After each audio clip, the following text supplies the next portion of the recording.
In this video, we're going to go through how to import the no-go zone and other components from the F1 in Schools competition into a file in Fusion. And then we're going to use the assembly skills that we've learned to assemble all the parts together, ready to start our designing process. First, we have to download and import all of the parts that we don't design ourselves. That includes the no-go zone. It also includes things like the halos and the wheels. So in this video, we're going to set everything up how it should be so that when we're designing our car, we can do so around all the bits that need to be there from the regulations. The first step is to get the actual files themselves, and you can do this from the downloads page on the F1 in Schools website in your area. Now, when you're on the downloads page, you can scroll down to find all the different file types and make sure to be selecting the files that are of the correct year and also the correct class that you are in. When you're downloading a file, you want to be looking for an .f3d file, as this is a Fusion file. If you can't find an F3D file or it's not working, a step file is your best alternative. For this video, we're going to need the halo, the wheels, and the no-go zone of your choice. Now you need to watch out because there are also different types of no-go zone and different sizes. These are based on where the halo is, and you can choose which no-go zone you would like to use. For this video, I'm going to use the 30mm offset, but you can choose whichever one you like and you'll still be able to follow along in the tutorial. Now that we're finally in Fusion, we can go into the data panel and you can upload all of the files that you need to into the Fusion cloud and into your Fusion team. This means that all these files will be here for everybody in your team to access and for us to use throughout this tutorial. So now we've got all the files together, we can actually start our design. And the first step is inside an open blank file, press save, and actually save a file that we're going to start with. You can call this whatever your car is going to be called. And now we're going to be working within this file. The first step is to import the no-go zone that we're going to work around. You can do this by right-clicking on the no-go zone file you've just downloaded and press Insert into Current Design. That's going to put it into the current file that we're in as a component that we can move around. We're just going to press OK, and we've got our no-go zone inside of here. Now, as you know from our assemblies video, this has come in as a linked component, i.e. one that's linked to the external file. But we're going to want to edit and change the no-go zone and build on top of it. So we're going to right-click on it in the browser and press Break Link. Now this is an individual part that we can build upon.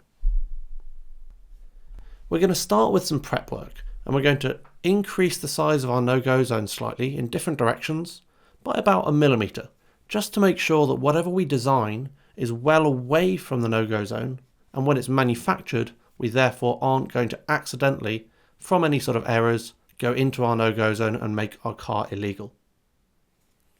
So to start with this, I'm going to create a sketch on the back side of my car, and I'm going to use that project tool that we talked about a lot in these tutorials. So we're going to go create, project and include, project. It's also P on our keyboards.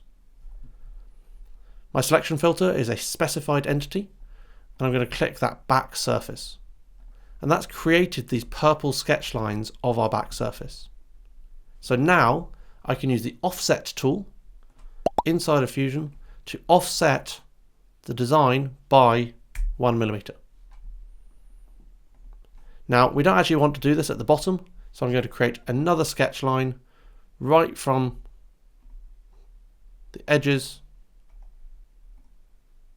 to close off that design and make sure we've only got the parts we want to extend and it's not coming further down from the bottom of our design.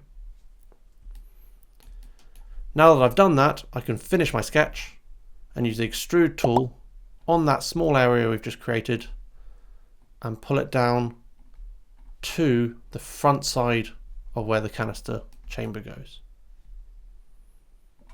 So I've now increased this area by 1 millimeter. And I'm going to do the same around the sides of the front. So I'm going to create a new sketch again, this time on the bottom of my design. I'm going to use the project tool again to project not into specified entities this time, but the entire body, just to make my life a little bit easier. And again, use the offset tool just to extend these by 1mm. Now you'll see that actually I'm extending this inside bit because there's a gap in the middle. So instead of selecting that, I want to turn off chain selection so I can choose the specific lines that I want to be offset. So I'm going to choose the lines that we want, going around my design. And instead of going inwards by 1mm, we're going to go outwards, which in my case is -1. So now we have another enclosed area going around the front and sides that again I can extrude upwards to the surface of the no-go zone.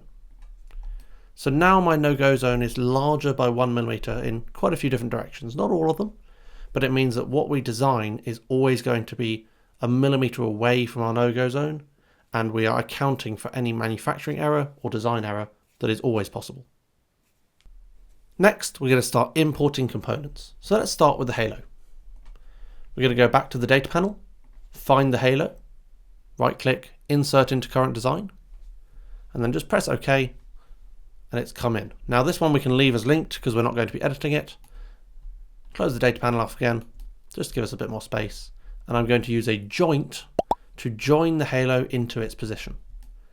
Now I'm going to use the top of the back cylinder, but you could use a different point if you like, to locate this to the top of the hole in the halo slot. Once that's there, I'm going to press OK, and my halo is jointed into position on my assembly. Now we need to do the same with the wheels, but right now we don't have the holes where the axle should go for the wheels. So we're actually going to create those first, so that when we bring the wheels in, we'll have a place to joint them to. Now to do this, don't forget that first we have to activate the no-go zone, activate the component that we're actually working on. This way, when we're doing the work, it's all going inside that component as we learned in our assemblies video.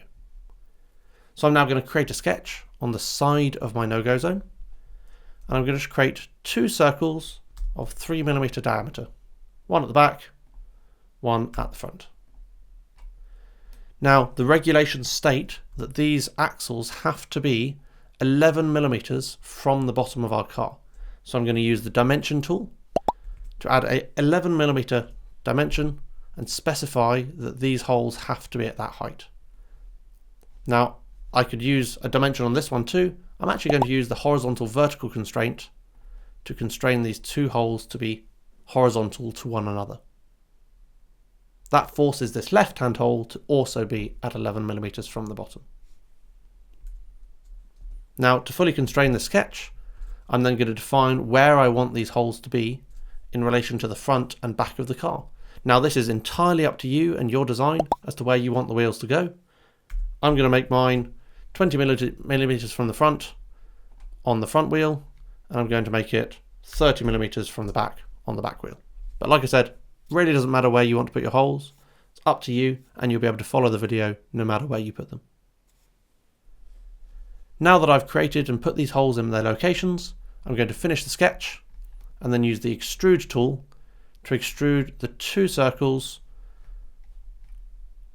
all the way back. And this way, instead of pulling them all the way through, I can change my distance type to all. So it's cutting through the entire no-go zone. Press OK, and we've got the 2 holes for our axles, and therefore our wheels. So now that we've got our axle holes, we can go through and actually add the wheels. Now to do this, we're going to go back to the data panel, but before we bring in our wheel, we've got to remember to reactivate the entire design. Otherwise, when we insert our wheels, they're going to go inside the no-go zone component. So now that I've reactivated the whole design, I can right click, insert into current design, and it's going to bring my wheel in. Now that it's brought it in, I can move it out of the way a little bit if I want to, having pressed OK. And then I can use joints again to create a new joint between the end center of the wheel's axle hole to the end hole on the no-go zone to bring it into place. Press OK, and I've got my wheel. Now I need to do the same thing with all 4 wheels, and I can either go through that same process of inserting it from the data panel, Or if you want to try something new, you can look at the Duplicate with Joints option within the Assemble menu. This will ask you to select a component, in this case the wheel that we want to duplicate, and then all you have to do is go through and select the snap point on each location.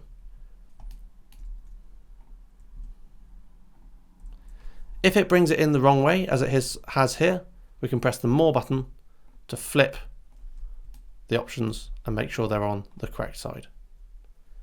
So now we have all of our components ready to go that we need for the design.